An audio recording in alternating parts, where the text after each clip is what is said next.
Welcome learners. I am Dr. T. Gangaram, lecturer in statistics, SVA Government College, Srikalahasti. ఈ video లెక్చర్లో మనము unit 2 topics చూద్దాము. నేనైతే ఇక్కడ బ్రీఫ్గా మీరు ఏం చదువుకోవాలో చెప్తున్నాను. మనం 49 కాన్సెప్ట్స్ కవర్ చేశాము. కాబట్టి ఆ సందర్భంగా ఇక్కడ ఇంటర్నేషనల్ ఎకనామిక్స్ సెకండ్ యూనిట్లో ఉంది. చాలా ముఖ్యమైన చాప్టర్ ఇది. ఇక్కడ మొత్తం అన్ని జాగ్రత్తగా చూసుకోవాలి. ఇక్కడ free trade and protectionism, balance of payments, exchange rate determination, international monetary system, ఇక్కడ sources of economic growth, international monetary fund and world bank అన్నీ చూసుకోవాలండి జాగ్రత్తగా. మన దేశంలోకి నగదు ప్రవాహం ఎలా వస్తుంది, ఎలా వెళ్తోంది, ఎగుమతులు దిగుమతులు, వాటి గురించి అంతా కూడా మీరు జాగ్రత్తగా చూసుకోవాలి. అన్నిటి గురించి మనకు క్వశ్చన్లు వస్తున్నాయి. ఇంటర్నేషనల్ ఎకనామిక్స్లో ఎక్కువ క్వశ్చన్లు వచ్చాయి.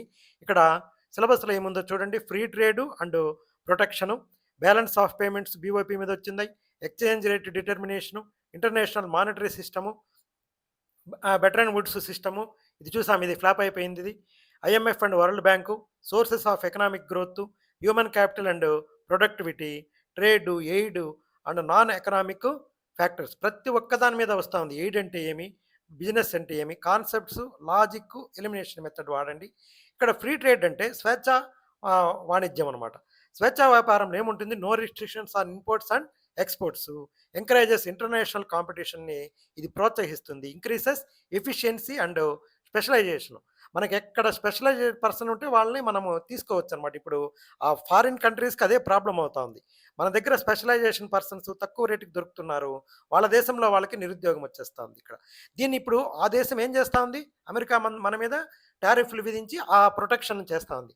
మీరు ఒక ఎంప్లాయీని ఇక్కడ హైర్ చేసుకోవాలంటే మాకు ఇన్ని డాలర్లు కట్టండి అని అక్కడ కంపెనీలకి వాళ్ళు చేస్తున్నారు. అది ఆ దేశం చేసుకునే ప్రొటెక్షనిజం. మన దేశం కూడా ప్రొటెక్షన్ ఇస్తూ ఉంది, కోటాలు విధిస్తూ ఉంది. వీటి మీద అంతా ప్రశ్నలు ఉన్నాయండి.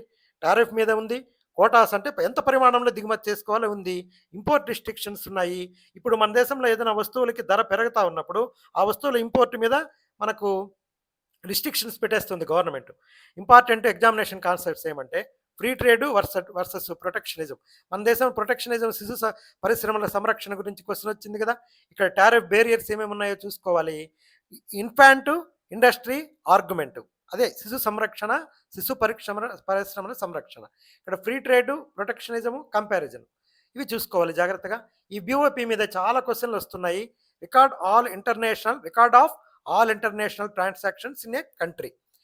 ఇది current account, capital account, official reserve account ఉంటాయి. ఇక్కడ బిఓపి డెఫిషియెంట్ అంటే ఏమి, దాన్ని పూడ్చడానికి ఎలా చేస్తుంది, కరెంట్ అకౌంటు సర్ప్లస్ అనేది ఏంది, అటానమస్ ట్రాన్సాక్షన్స్ అనేటువంటివి. వీళ్ళు ఏం చేస్తారంటే ఈ బిఓపితో సంబంధం లేకుండా వాళ్ళు చేస్తారు, వాళ్ళ వల్లనే గొడవంతా జరిగేదంతా కూడా. ఈ బిఓపిలో కరెంట్ అకౌంట్ క్యాపిటల్ అకౌంట్ ఉంటుంది. ఇక్కడ ఎక్స్చేంజ్ రేట్ డిటర్మినేషన్ ఎలా జరుగుతుంది, a price of one currency in terms of another currency, అదనమాట ఇక్కడ ప్రైసు. మనం డాలర్లని రూపాయి మారకం అంటున్నాం కదా. Demand for foreign exchange, supply of foreign exchange. ఈ ఫారిన్ ఎక్స్చేంజ్ ఎప్పుడు పెరుగుతుంది, మన ఎగుమతులు పెరిగితే ఫారిన్ ఎక్స్చేంజ్ పెరుగుతుంది. అది ఎంత బాగా డీటెయిల్గా డిస్కస్ చేశాం కదా. International trade flows, exam concepts ఏమంటే డిప్రిషియేషన్ వర్సెస్ డివాల్యుయేషన్.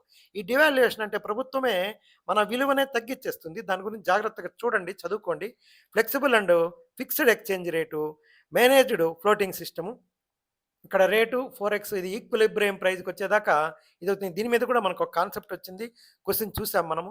ఇక్కడ ఇంటర్నేషనల్ మానిటరీ సిస్టమ్ ఎలా ఉంటుందంటే a framework governing international payments and exchange rates అనమాట.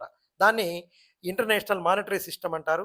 Exchange rate stability, smooth international trade, international liquidity, మనకు gold standard, Bretton Wood system, floating exchange rates, ఇది మనము చూసుకోవాలి జాగ్రత్తగా. ఈ gold standard, Bretton Wood system ఇవి పోయినాయి. ఇవి ఈ ఫ్లోటింగ్ ఎక్స్చేంజ్ రేటే ఇప్పుడు ఉన్నాయన్నమాట. Trade, exchange rates, monetary system ఇవి. ఈ బెటరన్ వుడ్ కాన్ఫరెన్స్ ఏం జరిగిందంటే 1944లో ఇది ఎస్టాబ్లిష్ అయ్యి ఇంటర్నేషనల్ మానిటరీ స్టెబిలిటీ కోసం ఎస్టాబ్లిష్ అయింది. దీంతో పాటే ఐఎంఎఫ్, వరల్డ్ బ్యాంకు రెండు వచ్చాయి. ఇది ఫిక్స్డ్ ఎక్స్చేంజ్ రేట్ సిస్టమ్ అనమాట. ఫ్లోటింగ్ ఎక్స్చేంజ్ రేట్ కాదు, ఇది ఫిక్స్డ్ ఎక్స్చేంజ్ రేట్ సిస్టము. 1941-44లో ఎస్టాబ్లిష్ అయింది. డాలర్తో డాలరు గోల్డ్ స్టాండర్డ్ తీసుకుంటుంది. పోస్ట్ వారు రీకన్స్ట్రక్షన్లో భాగంగా ఇది జరిగింది. దీని యొక్క ఈ బ్రెటన్ వుడ్ దాంట్లో వచ్చిందే ఐఎంఎఫ్, వరల్డ్ బ్యాంక్ అనేటివి. ఐఎంఎఫ్ ఫంక్షన్స్ చూసాము, world bank functions. Exchange rate stability చూస్తుంది IMF, balance of payments assistance ఇస్తుంది కొన్ని దేశాలకి. ఇంటర్నేషనల్ మానిటరీ ఆపరేషన్స్ చూసుకుంటుంది. డెవలప్మెంట్ లోన్స్ వరల్డ్ బ్యాంక్ ఏం చేస్తుంది? Development loans, poverty reduction, infrastructure development. Important MCQ ఏమంటే షార్ట్ టర్మ్ అసిస్టెన్స్ ఇచ్చేదానికి ఐఎంఎఫ్, లాంగ్ టర్మ్ డెవలప్మెంట్ అసిస్టెన్స్కి వరల్డ్ బ్యాంక్ ఇస్తుంది. ఇది గ్లోబల్ ఫైనాన్స్ని ఇవి రెండు చూసుకుంటూ ఉంటాయి. ఈ సోర్సెస్ ఆఫ్ ఎకనామిక్ గ్రోత్ ఏమంటే క్యాపిటల్ ఫార్మేషను, మూలధన ఫార్మేషను, హ్యూమన్ క్యాపిటల్ మానవ వనరుల అభివృద్ధి. దాన్ని కూడా మనము ఒక క్యాపిటల్గానే చూడాలి. మానవ వనరుల మీద పెట్టే డబ్బు అనేది ఒక దేశ ఆర్థికాభివృద్ధికి తోడ్పడుతుంది. ప్రొడక్టివిటీ, టెక్నాలజీ, ఇంటర్నేషనల్ ట్రేడు ఇవన్నీ చూసుకోవాలి. ఈ సందర్భంగానే నేను మీకు మన దేశం గ్లోబల్‌గా మనం ఎలా జరుగుతా ఉంది, డిజిటల్‌గా ఎలా ఎదుగుతా ఉంది, స్కిల్ పరంగా ఎలా ఎదుగుతా ఉంది అన్నీ కూడా డిస్కస్ చేసాము. ఇక్కడ economic growth versus development, role of investment in economic growth, productivity, import improvement. ఇక్కడ క్యాపిటల్ అంటే మనకు మామూలు మామూలు క్యాపిటలు, హ్యూమన్ క్యాపిటలు, టెక్నాలజీ ఈ 3 కలిస్తేనే ఇవి గ్రోత్ అవుతాయి. వీటి మీద కూడా క్వెషన్‌లు మనకు వచ్చున్నాయి. మీకు మంచి బుక్స్ ఉన్నాయండి. బైలింగ్వల్ బుక్స్‌లోనే అది చదువుకోవచ్చు. ఇబ్బందేం లేదు. హ్యూమన్ క్యాపిటల్ అంటే ఏమి? Investment on education, training and health. దీని గురించి చాలా డీటెయిల్‌గా మనము చూసుకున్నాం అక్కడ. Productivity, output produced per unit of input. Importance ఏమంటే economic growth, skilled labour force, ఇన్నోవేషన్స్‌కి, labour productivity, human development. Education, skills వలన ప్రొడక్టివిటీ అనేది పెరుగుతుంది. ట్రేడ్, ఎయిడ్, నాన్ ఎకనామిక్ ఫ్యాక్టర్స్‌లో exchange of goods and service internationally. Foreign aid అంటే గ్రాంట్స్‌గా తీసుకోవచ్చు, మనం లోన్స్‌గా తీసుకోవచ్చు. టెక్నికల్ అసిస్టెన్స్ ఇవన్నీ కూడా ఫారిన్ ఎయిడే. మనము వేరే ఏదైనా దేశాలకు సహాయం చేశామంటే అది తాత్కాలికంగా సహాయము. అక్కడ వ్యాపారం చేయకూడదు. ఏదైనా పేదరికంతో గానీ ఇబ్బందులు ఉండే దేశాలకి ఎయిడ్ ఇవ్వాలి టెంపరరీగా.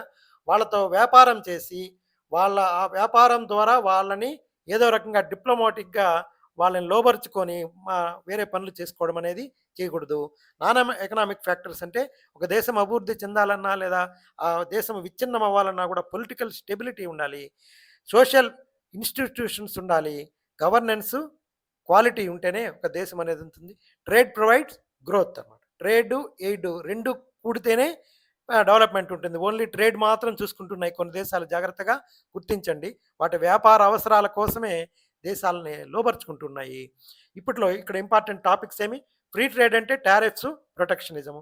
బ్యాలెన్స్ ఆఫ్ పేమెంట్స్ అంటే కరెంట్ అండ్ క్యాపిటల్ అకౌంట్ ఇది. Exchange rate, depreciation versus devaluation. International monetary system, gold standard, floating rate.